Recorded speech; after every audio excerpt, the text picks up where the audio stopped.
The invitation sits in my hands, a thick card of shimmering ivory that feels heavier than it should, as if weighted with the decade of silence it represents. My fingers are trembling, not from weakness, but from the sudden, violent tremor of an earthquake deep inside me.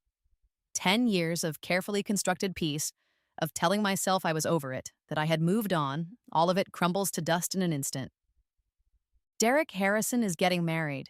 The name is printed next to a stranger's, Sarah Jenkins, in an elegant, looping script of embossed gold. The letters feel like sandpaper against my fingertips. Sarah Jenkins. A simple, pretty name for a simple, pretty girl, I imagine. Someone who doesn't ask too many questions. Someone who believes the charming facade he presents to the world. Someone who has no idea the man she's about to marry is a ghost. A construct built on a foundation of my stolen tears and buried dreams. Tomorrow. The ceremony is tomorrow. My breath catches, a sharp, painful thing. He's getting married tomorrow at St. Jude's Cathedral. The cathedral. Our cathedral.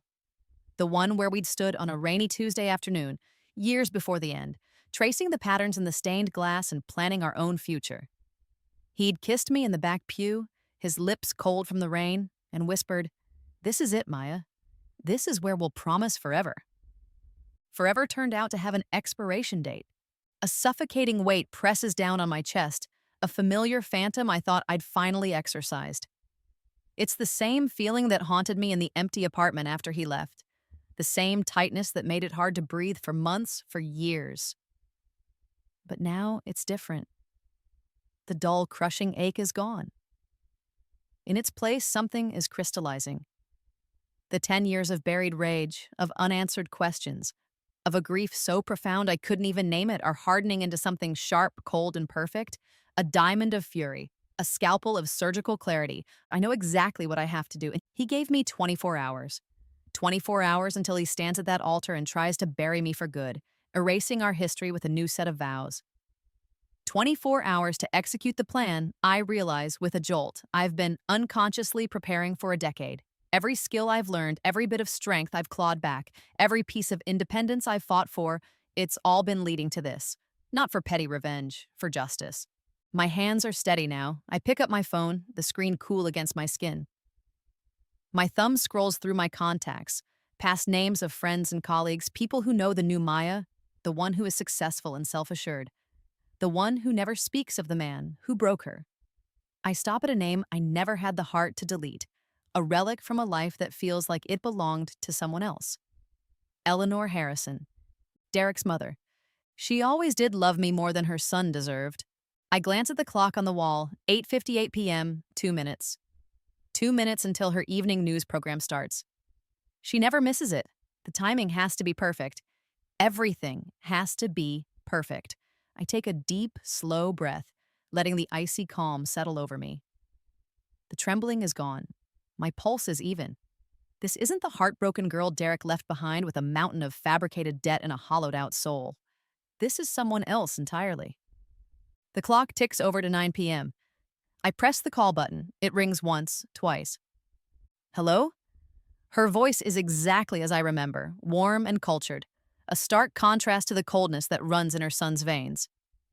"Mrs. Harrison?" I say, my voice smooth, practiced, dripping with a sweetness I haven't felt in years. "It's Maya. I know it's been a long time." There's a sharp intake of breath on the other end of the line. "Maya? Oh, my dear girl, is it really you?" "It is," I say, a small, sad smile playing on my lips. I heard the wonderful news about Derek. I'm so happy for him." The lie tastes like ash in my mouth, but I swallow it down. This is just the first of many. "Oh, Maya," she gushes, and I can hear the genuine delight in her voice. She's completely oblivious to the venom coiled beneath my words.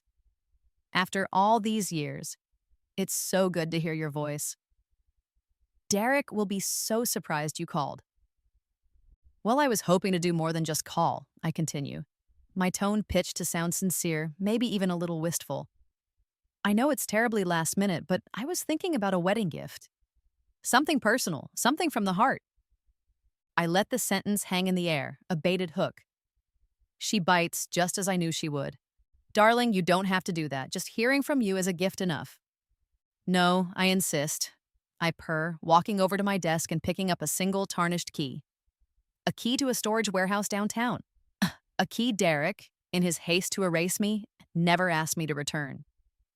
I'd love to handle the floral arrangements for the ceremony, personally, as my gift to the happy couple. This is it, the first move, the first thread I'll pull to unravel the tapestry of his lies. The silence on the other end stretches for a moment too long. My heart gives a single hard thump against my ribs. Did I miscalculate? Is she suspicious? The flowers? She finally says, her voice slightly confused.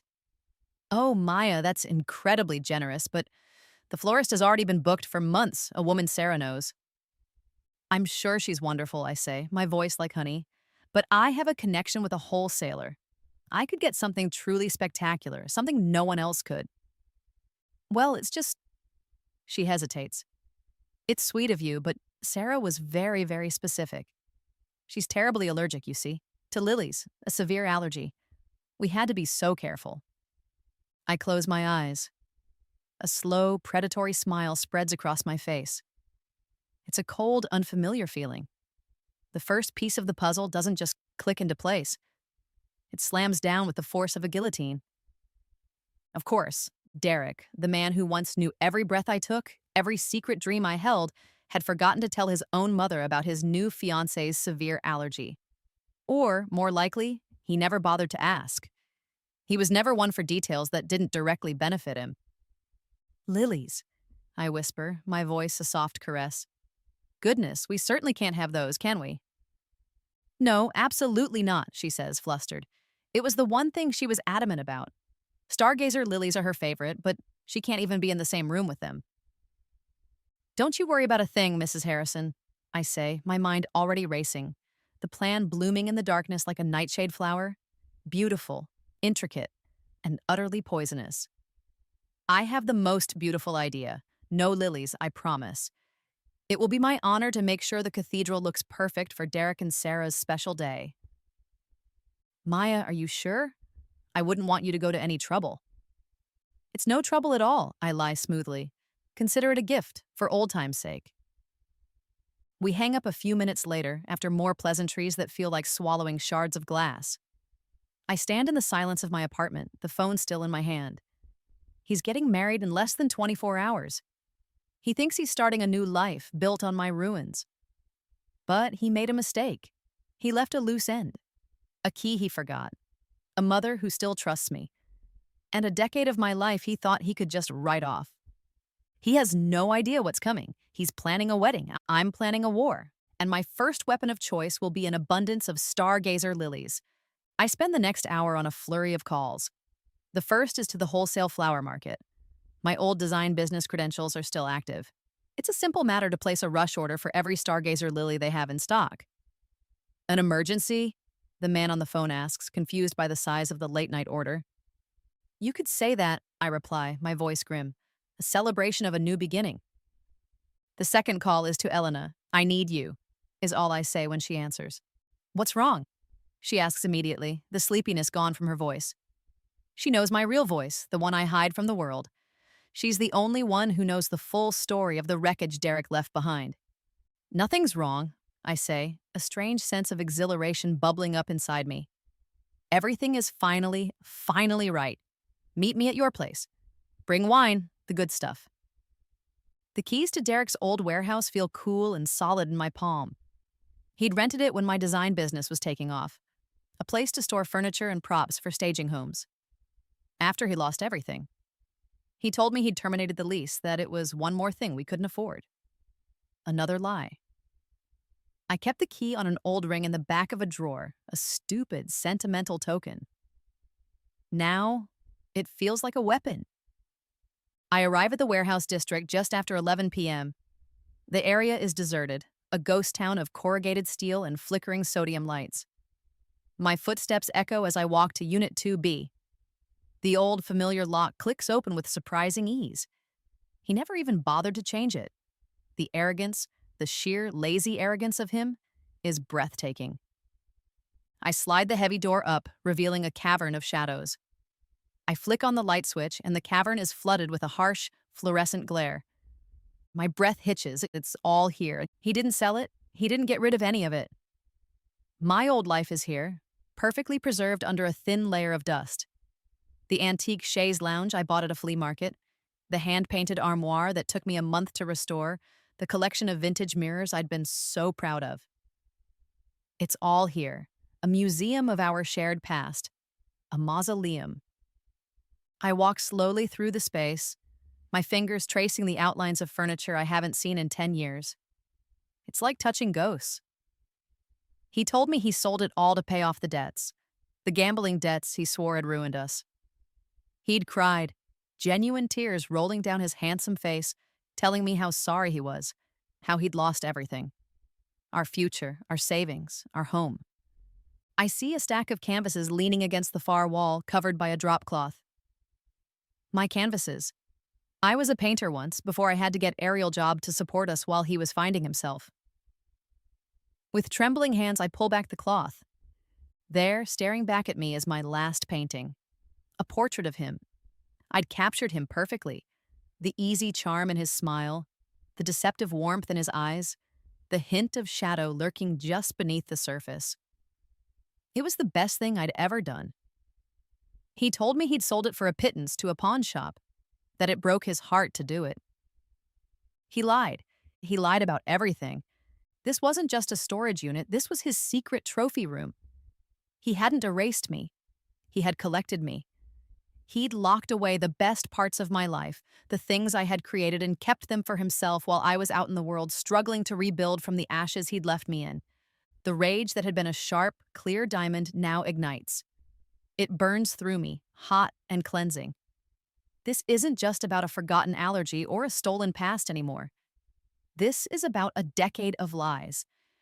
He didn't just break my heart, he orchestrated the complete demolition of my life, my confidence, my identity, and he did it with a smile on his face. I pull out my phone and take a picture of the portrait. Then the chaise lounge. Then the armoire. I document everything, my movements quick and efficient. This is evidence. This is ammunition. My plan was to ruin his wedding day, a beautiful symbolic gesture. Now I see that's not enough. It's not nearly enough. I'm not just going to ruin his day. I'm going to dismantle his entire life, just like he did to mine. Elena's loft is a sanctuary of glass and steel overlooking the glittering city. The skyline is a blanket of diamonds, a world away from the dusty mausoleum I just left. She hands me a glass of deep red wine as soon as I walk in, her eyes sharp and questioning. She doesn't say a word, just waits. She knows how to handle the aftershocks of my past. I take a long swallow of wine. It tastes like liquid courage, just as I'd hoped. I set the glass down on her marble kitchen island with a soft click and spread my evidence across its cool white surface. The wedding invitation, the key, the photos from the storage unit. He kept it all, I whisper, my voice raw. Everything he told me he sold to pay his debts. It's all just sitting there, my furniture, my paintings. He lied. Of course he lied, Maya, she says, her voice low and fierce. She picks up the invitation, her perfectly manicured nails tapping against the gold lettering. He's Derek. Lying is what he does. It's like breathing for him. She's right. I was the fool who wanted to believe his lies were the exception, not the rule. I take another sip of wine, the fire in my belly growing hotter. I called his mother, I say, watching her face for a reaction. I'm doing the flowers for the wedding. Elena's eyebrows shoot up. You're what? His fiancée, Sarah, is severely allergic to lilies. Stargazer lilies specifically. A slow, dangerous smile spreads across Elena's face. It mirrors the one I felt earlier. Oh, Maya, you are a special kind of brilliant, you know that? That was the plan, I say, shaking my head. A little poetic justice, a ruined ceremony. But now, after seeing all that, I gesture to the photos on my phone. It's not enough. It's a slap on the wrist. He deserves more. He deserves to be ruined, Elena says flatly. She pulls her laptop from its sleeve and sets it on the counter. So, let's ruin him. What's the next move? This is why Elena is my person. She doesn't placate. She doesn't tell me to be the bigger person or to let it go. She sees the injustice for what it is, and she hands me a sword. He's having his bachelor party tonight, I say, an idea starting to form, hazy at first, then sharpening into focus. I saw a post from one of his groomsmen. They're at the Gilded Cage downtown. Okay, Elena says, her fingers already flying across the keyboard. Let's see what the happy groom is up to. She navigates social media with the terrifying efficiency of a master spy. Within minutes, we're looking at a stream of tagged photos and videos from the party. Derek, front and center, laughing, a glass of expensive scotch in his hand, surrounded by sycophants he calls friends. He looks happy, untouchable, the king in his castle. Then I see it. It's a selfie posted by his best man. Derek is in the background, grinning at the camera, but it's not the grin that makes my blood run cold. It's what's behind him. A set of familiar floor-to-ceiling windows, a distinctive brick accent wall, and in the corner, just visible, the edge of a velvet armchair. My grandmother's armchair. No, I breathe. It can't be. What is it? Elena asks, leaning closer. That's not the Gilded Cage, I say, my mind reeling. That's our old apartment, the penthouse on Clark Street. The one he swore he'd had to sell in the foreclosure. The one I cried over for weeks, mourning the loss of the only real home I'd ever known. He'd shown me the paperwork, the official-looking documents that proved it was gone. Forged, I realize now. They must have been forged. So he's been living a double life, Elena muses, her voice tight with anger on my behalf, telling his new friends, his new fiancé, that he lives where? Some suburban mansion? Probably, I say numbly, and he's been using our old home as his secret hideaway, his bachelor pad. We keep scrolling, digging deeper. It's all there, a carefully curated timeline of his deception. A picture from 3 months ago, him and his groomsmen playing poker. In the background, my grandmother's antique curtains are clearly visible. A video from Christmas, a toast with his business partners. Behind him, the fireplace we installed together. He's been hiding in plain sight, using my life, our life, as the backdrop for his new one. He kept everything, I whisper, the words catching in my throat. The betrayal is so vast, so layered, it's almost incomprehensible. He didn't just lie to me about the past. He's been living in it, secretly all this time. He built his new empire while sleeping in our bed, while looking out at the city from our balcony. The cold marble of the island beneath my palms is the only thing grounding me. The city lights blur into a smear of mocking diamonds. I feel Elena's hand on my shoulder, a small, warm pressure. Okay, she says softly. Okay. This is bigger than flowers, Maya. This is scorched earth. I nod, my vision clearing. The grief is still there, a hard knot in my chest, but the fury is overwhelming it. He wants to hide? He wants to live in the shadows of the life he destroyed? Then let's give him exactly what he's been hiding from, I say, my voice dropping to barely a whisper. The plan is shifting again, growing larger, more audacious. Let's bring it all into the light. Elena turns the laptop toward me. On the screen is a professional headshot of a woman with a kind, open face and warm brown eyes. Sarah Jenkins. If he's lying about this, Elena says, tapping the screen, he's lying to her too, about everything. I look at the picture of the smiling woman who is supposed to marry the love of my life, the ghost of my life tomorrow. For the first time, I don't feel anger toward her. I feel a pang of something else. Pity, kinship. I need to find a way to talk to her, I say. That's risky, May, Elena warns. She could tell him. She won't, I say with a certainty that surprises me. If he's been living in our apartment, what else is he hiding? She has to know something isn't right. She has to feel it. I think about the allergy, a detail so small yet so significant. A man about to marry a woman should know what can kill her. Derek's carelessness is his biggest weakness. His arrogance is the key to his undoing. Elena is already typing again. Found her. Public profile. She's a pediatric nurse at St. Catherine's. Looks like she's working the night shift tonight. My phone buzzes on the counter. A text from the flower wholesaler. Confirmation. 100 bouquets of stargazer lilies scheduled for delivery to St. Jude's Cathedral, 10 a.m. The original plan is still in motion, but now it's just the opening act. The real show is about to begin. He's created this perfect, polished image for his new life, I say, looking at Elena. Successful CEO, self-made man, about to marry a sweet, respectable nurse. Let's show them who he really is, Elena says, her eyes glinting in the low light of the kitchen. The man who lives in his ex-wife's ghost house, surrounded by her stolen memories. We spend the next hour plotting, the wine and our shared fury fueling a meticulous strategy. Elena, a genius in digital marketing, begins crafting a narrative. She pulls the photos from the storage unit, the screenshots from the bachelor party, the pictures of the apartment. She's building a story, a visual timeline of his deceit. This will be ready to go live tomorrow, she says, her expression grimly satisfied. A little wedding present for his investors, his clients, his entire social circle. While she works her digital magic, I focus on the tangible. I have the keys to the warehouse. I have the keys to our old apartment, another set he never asked for back. I have a decade of suppressed knowledge about every skeleton in his closet. The clock on the wall reads 11:58 p.m. In 12 hours, he'll be standing at the altar. He thinks it's the finish line. It's a tripwire. My phone rings, vibrating violently against the marble. I glance at the screen. An unknown number.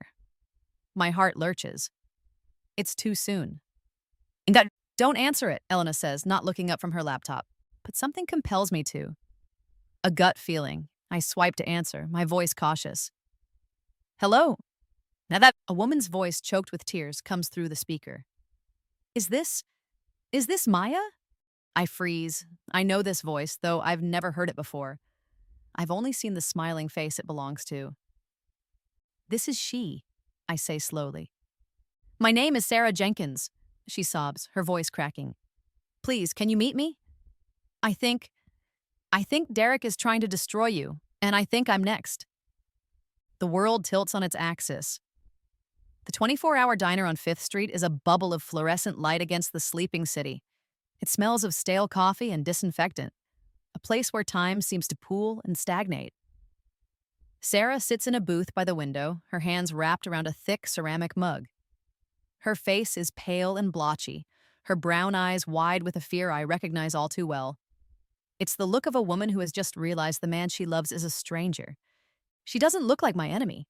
She looks like my reflection from 10 years ago. I slide into the booth opposite her, my movements slow and deliberate. I don't know what to expect. A confrontation? An accusation? Instead, she just looks at me, her gaze filled with a desperate, pleading sorrow. How did you get my number? I ask, my voice softer than I intended. His mother, she says, her voice barely a whisper. She called me tonight after you spoke. She was so excited. She said you were being so generous, doing the flowers. She mentioned your name and Derek's face when I told him. It was like a mask fell off. I nod slowly. Of course. He would have panicked. He said you were a crazy ex, she continues, a bitter little laugh escaping her lips. He said you were obsessed with him, that you couldn't let go. He made it sound like you were dangerous. She looks me straight in the eye. You don't look dangerous. You look tired. The observation hits me with the force of a physical blow. Tired. Yes, that's the word for the last 10 years. A soul-deep exhaustion from carrying the weight of his betrayal. He said the same thing about me, didn't he? I ask quietly. When he left me for you? Her eyes fill with fresh tears and she shakes her head. No, he told me you were dead. The air leaves my lungs in a rush, dead. He hadn't just erased me. He'd killed me off. It's so much worse, so much more sociopathic than I could have ever imagined. The simplicity of the lie is what makes it so monstrous. He told me you died in a car accident 2 years after you divorced, she says, her words tumbling out now, a torrent of confession.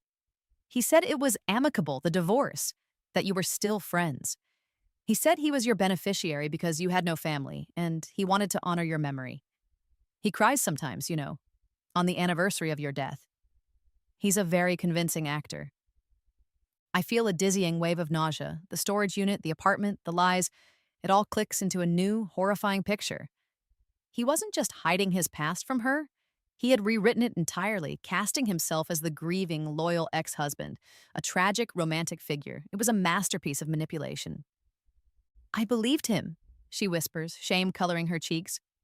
Why wouldn't I? But things never quite added up. The way he was so secretive about his finances, the way he never wanted me to come to his downtown office, which I now know is your old apartment. How did you find that out? I ask, leaning forward. I followed him, she says, a spark of defiance in her eyes. Last week, he said he was going to a meeting. I had a bad feeling. I watched him go into that building on Clark Street. I hired a private investigator the next day. The initial report came back this afternoon. She pushes a thick manila envelope across the checkered tablecloth. It lands with a soft thud between us. My hands shake as I reach for it. I pull out the contents: bank statements, property deeds, and a life insurance policy. My life insurance policy taken out when we were first married. The sole beneficiary, listed in crisp black type, Derek Harrison. Never changed, never canceled. The policy is still active, she says, her voice flat. He's been paying the premiums every year from a joint account that's still in both your names. An account he told me was closed a decade ago. I stare at the paper, at my name printed next to his. It's not a sentimental token. It's a financial instrument. If I was dead, he would have cashed it in. But I'm not dead. So why keep it? The answer dawns on me, cold and sickening. As long as we were still connected, even by this morbid thread, he retained a level of control. It was a secret asset, another part of me he owned. The PI's report is next. It details the apartment, still registered in his name. It details the storage unit, the lease paid automatically from that same secret account. And it details his finances. My gaze snags on a series of transactions, transfers from an account I don't recognize to a larger, offshore holding company. Millions of dollars. But the account number the money is coming from, I know that number. I'd know it in my sleep. It's my trust fund. The trust fund my grandmother left me. The one Derek told me was completely wiped out by his creditors, the one he produced pages of legal documents to prove was gone. He'd looked me in the eye, his own filled with tears, and told me, I'm so sorry, Maya. They took everything, every last penny. He hadn't lost it. He'd stolen it. He hadn't just left me with nothing. He'd siphoned away my entire inheritance, my entire future, and used it to build his empire. His success, his company, his entire life. It was all funded by me, by my money, by his colossal decade-long lie. I look up from the documents, my vision blurring. The diner seems to fade away, the sounds of clattering dishes and low murmurs disappearing into a dull roar in my ears. The woman sitting across from me is no longer a stranger. She is the only other person in the world who knows the truth. She's not my enemy. She's another victim of the same con man. He still loves you, she sobs, misinterpreting my stunned silence. That's what I don't understand. The way he talks about you, the way he keeps all your things. It's like he's obsessed. He told me he was ready to move on, to build a future with me. But how can he when he's still living with your ghost? I shake my head, a cold, hard clarity cutting through the shock. That's not love, Sarah, I say, my voice trembling with a rage so pure it feels like a physical force. That's possession. He doesn't love me. He owns me. My past, my home, my money. He thinks it all belongs to him. And tomorrow he was going to add you to his collection. She flinches, the truth of my words hitting her like a slap. The plan I had, the one that felt so clever and audacious just an hour ago, now seems small, petty, flowers, a live stream. It's not enough.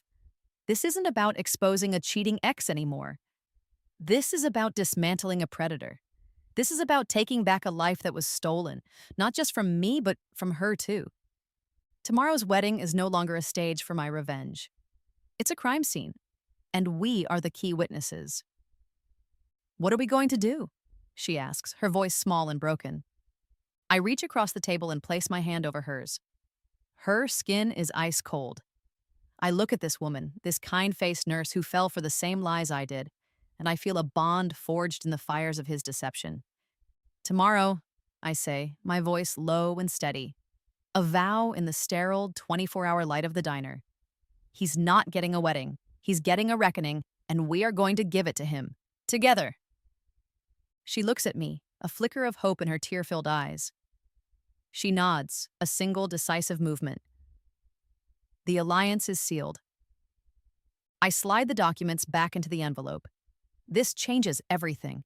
My ammunition has just been upgraded to a nuclear warhead. "First things first," I say, a plan forming, bigger and bolder than before. "What are you wearing tomorrow?" She looks at me, confused. "My wedding dress? It's at the hotel." A slow smile spreads across my face. "Good, I'm wearing white too." The morning dawns bright and clear, a perfect, cloudless sky for a wedding. It feels like the universe is mocking us. I stand in front of the full-length mirror in my apartment, clad in a simple, elegant white sheath dress. It's the kind of dress you'd wear to a chic brunch or a gallery opening. Today it's my armor. Sarah is beside me, a mirror image in her own white dress. A simple, tasteful silk slip she'd bought for her rehearsal dinner. Her actual wedding gown, a confection of lace and tulle, sits abandoned in its garment bag at the hotel. We look less like avenging angels and more like twin brides of truth. There's a quiet, grim determination on her face that wasn't there last night in the diner. The victim has been replaced by a warrior. Elena is our commander, directing the operation from her laptop on my couch. She's already dispatched a team. The flower delivery arrived at the cathedral at 10 a.m., as scheduled. 100 bouquets of stargazer lilies, their cloying, sweet perfume now filling every inch of the cavernous space. The air itself will be a weapon. Another team of assistants is on site, ready to distribute our party favors. We have one more piece of evidence to collect, a crucial one. "It's time," I say, looking at Sarah's reflection in the mirror. "Are you ready?" She takes a deep breath and nods. "Let's go get your marriage certificate." The county clerk's office is a dreary, bureaucratic maze, but I know it well. I'd spent weeks here 10 years ago, trying to track down the divorce decree Derek swore he had filed. I'd eventually given up, believing his story that it was lost in the system, that he'd handle it. He'd handled it, all right. He'd made it disappear by never filing it in the first place. A weary-looking clerk types our names into the system. My heart pounds a slow, heavy rhythm against my ribs. What if I'm wrong?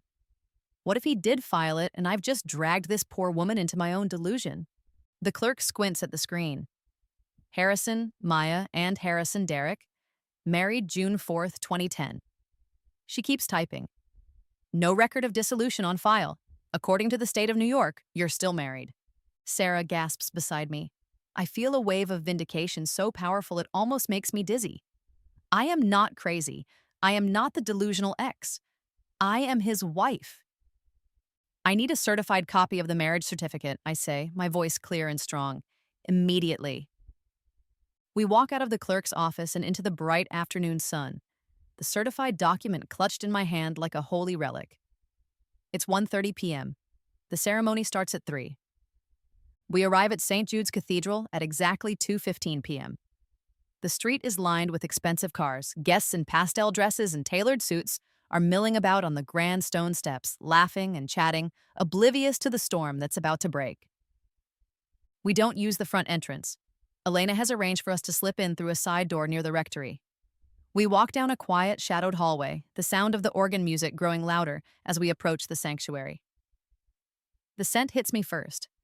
The overwhelming, sickly sweet perfume of hundreds upon hundreds of lilies. It's beautiful and suffocating. We stand in the back of the nave, concealed by a large stone pillar. The cathedral is packed. Sunlight streams through the stained glass windows, painting the scene in jewel tones. The air is thick with anticipation. At the front of the aisle, Derek is standing at the altar. He looks impossibly handsome in his tailored tuxedo. He's laughing with his best man, looking relaxed, confident, triumphant. The man of the hour. The king who is about to acquire a new queen. He has no idea his entire kingdom is about to be set on fire. The organ music swells, a traditional stately march. The congregation turns, a sea of smiling faces looking toward the back of the church. But the bride isn't coming down the aisle. Not yet. This is our cue. I look at Sarah. She gives me a small, firm nod. We step out from behind the pillar together. We start walking. Down the center aisle, side by side. A ripple of confusion spreads through the pews. Whispers start like a rustle of dry leaves, growing louder with every step we take. People are turning to each other, their brows furrowed. Who are these women? Why are they both in white? Derek hasn't seen us yet. He's still looking toward the main doors, a charming, expectant smile on his face. His best man sees us first. His jaw drops. He nudges Derek, hissing something in his ear. Derek turns. His smile freezes, then vanishes.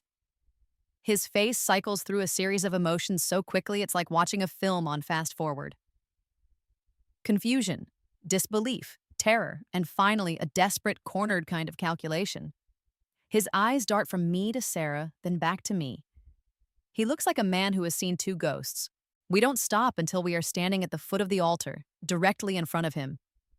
The organ music falters, then dies completely. A heavy, shocked silence descends on the cathedral. The officiant, a bewildered-looking man in his 60s, stares at us. I'm sorry, can I help you? Sarah steps forward, her voice ringing out in the cavernous silence, clear and strong and laced with ice. Surprised to see your wife, Derek? The collective gasp from the congregation is a physical thing, a wave of sound that washes over us. Derek's face goes white. Ex-wife, he stammers, his voice hoarse. He's trying to regain control, to play this off as some crazy stunt. My ex-wife, Maya. I give him a cool, pitying smile. Actually, I say, my voice just as loud, just as clear as Sarah's. Current wife. I hold up the certified marriage certificate. The embossed seal of the state of New York glints in the sunlight streaming from the window above the altar. Another, louder gasp ripples through the pews. In the front row, I see Eleanor Harrison's hand fly to her mouth, her face a mask of horrified comprehension. The officiant's face is now the color of his white vestments. What is the meaning of this? The meaning, Elena's voice says, though she isn't here, is that this wedding is a fraud. Derek spins around, searching for the source of the voice. He doesn't see that Elena's team has just activated the projector hidden in the choir loft. An image flashes onto the large white wall behind the altar, a space reserved for hymns and scripture. It's a picture of the apartment on Clark Street, our apartment. And this man, I say, pointing a steady finger at Derek, is a bigamist, a thief, and a liar. Yeah. On cue, Elena's live stream goes active. I see the little red light blink on the hidden camera near the organ pipes. Everything. The shocked faces, the two women in white, the man at the altar with his world crumbling around him is being broadcast in real time to every investor, client, and colleague Derek has ever tried to impress. The wedding of the year has just become the scandal of the decade. Derek lunges forward then, his charming facade finally shattering like cheap glass. The raw, desperate animal underneath is exposed. He grabs my wrist, his fingers digging into my skin like claws. His face is inches from mine, his eyes wild with panic and rage. You can't do this, Maya, he hisses, his voice a venomous whisper meant only for me, but in the dead silence of the cathedral, it carries. You'll destroy everything I've built. I don't flinch. I meet his gaze with an icy calm that seems to infuriate him even more. You mean everything you stole? I reply, my voice low and steady. I yank my arm free from his grasp with a force that surprises both of us. I turn to the packed congregation, my voice ringing out with righteous fury. I hold up the property deed Sarah gave me. This man talks about what he's built. Let me tell you how he built it. He built it in an apartment he swore to me was foreclosed on 10 years ago. He built it with furniture he told me he'd sold to pay for the gambling addiction that he claimed had ruined us. I point to the front pew where his mother is weeping silently into a handkerchief. He built it by lying to his own mother. Then I turn to Sarah, who is standing beside me, a pillar of strength. And he built it by lying to this incredible woman, telling her his first wife was dead. A wave of murmurs and horrified whispers sweeps through the crowd. Derek is shaking his head, trying to find a foothold in the landslide that is burying him. Sarah, meet your fiancé's wife of 10 years, I say, my voice dripping with scorn. The woman whose trust fund bankrolled his entire empire. You left me, he finally shouts, the last vestige of his control snapping. He's just a cornered rat now, spitting and snarling. I left because you told me you'd gambled away our future, I shout back, my own voice rising to match his. The years of pent-up anger are a fire in my throat. I left because you showed me forged documents and convinced me we were bankrupt. I left because you broke me. I take a deep breath, pulling myself back from the edge. I will not lose control. I will not give him that satisfaction. I lower my voice, letting the cold, hard facts do the work. I pull out the final document from the briefcase at my feet, the bank statements from my stolen trust fund, showing a decade of systematic transfers to his offshore accounts. But you never stopped taking my money, did you, Derek? I say, my voice quiet but carrying to every corner of the silent church. You left me with nothing, and you stole millions. You built your entire life on my ghost. I hold up the papers for everyone to see, the numbers, the dates, the irrefutable proof of his grand larceny. This is the moment the chaos truly erupts. It's not just murmurs now, it's outrage. People are standing up, shouting questions. In the third row, a man in a sharp suit, Derek's primary business partner, I recognize him from photos, is staring, his face ashen. Elena's team moves through the crowd with quiet efficiency. They hand out packets of documents, copies of the marriage certificate, the property deeds, the bank statements, the life insurance policy. They give one to the wedding photographer, who starts snapping pictures of the documents instead of the bridal party. They give one to the videographer, who zooms in on the incriminating papers. They hand a packet directly to the horrified business partner. Derek watches it all, his mouth agape. He looks like a man watching his own execution. He turns back to me, his eyes pleading, all the fight gone out of him. Maya, please, don't.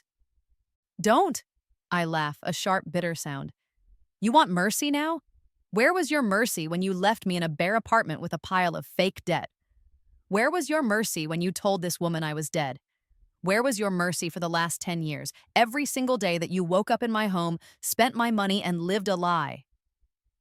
He has no answer. He stumbles backward, away from me, away from Sarah. His legs seem to give out, and he collapses into the front pew, his head in his hands, a broken man. His mother, sitting beside him, doesn't reach out to comfort him. She pulls away as if he's contagious, her face a mask of shame and disgust. The triumphant swell of the organ is replaced by a new sound, a faint, distant noise that grows steadily louder. The sound of sirens. Elena, ever thorough, made one last call before we came inside. The police are here for the fraud, for the theft, for the bigamy. Sarah steps forward one last time. She looks down at the pathetic, crumpled figure of the man she was about to marry. She takes the diamond engagement ring from her finger. My money paid for that too, I'm sure, and drops it into his lap. It lands with a soft, final thud. Congratulations, Derek, she says, her voice devoid of all emotion. You got the wedding you deserved. The cathedral doors burst open, and two uniformed police officers stride down the aisle, their expressions grim. The guests part for them like the Red Sea. They stop in front of Derek, who doesn't even look up. As they cuff him, pulling him to his feet, my eyes meet Sarah's. There's no triumph in her gaze, only a deep, weary sadness. We didn't win. There are no winners here. We just survived. We exposed the truth, and sometimes that has to be enough. The live stream is still running, capturing the final, humiliating shot. The handsome groom, the self-made CEO, being led out of his own wedding in handcuffs, his empire crumbling to digital dust in real time. Some silences, when finally broken, don't just make a sound. They create an explosion. 6 months later, I'm sitting in a glass-walled conference room high above the city. The view is spectacular, a panorama of endless possibility. Spread across the polished mahogany table are the final divorce papers. This time, they're real. My lawyer slides the pen across to me. Sign here, Maya, and it's officially over. I pick up the pen, its weight comfortable in my hand. It's not like the last time I held a pen to sign away my life. This time, I'm signing myself back into existence. My signature is a firm, confident slash of ink. Done. Sarah sits beside me, a quiet, supportive presence. In the ashes of Derek's spectacular deception, an unlikely friendship was forged. We were the only two people on Earth who truly understood the depth of his pathology. We'd spent countless hours over the last few months piecing together the full extent of his lies, supporting each other through the legal fallout and the lingering emotional trauma. Derek took a plea bargain. The evidence against him was so overwhelming there was no other choice. He's facing 7 to 10 years in a federal prison for fraud, embezzlement, and a laundry list of other financial crimes. His company was dissolved, its assets frozen. His reputation, once his most valuable currency, is now worthless. My reclaimed trust fund, after a lengthy and complicated legal battle, has been fully restored. Seeing the numbers in my bank account for the first time was a dizzying, surreal experience. It wasn't about the wealth, it was about the reclamation. It was mine. It had always been mine. Ready for the next one? Sarah asks, pushing another document toward me. This one is different. It's not about endings, it's about beginnings. It's the incorporation paperwork for the Phoenix Foundation, a nonprofit we're starting together. A foundation dedicated to providing legal and financial support for survivors of economic and psychological abuse.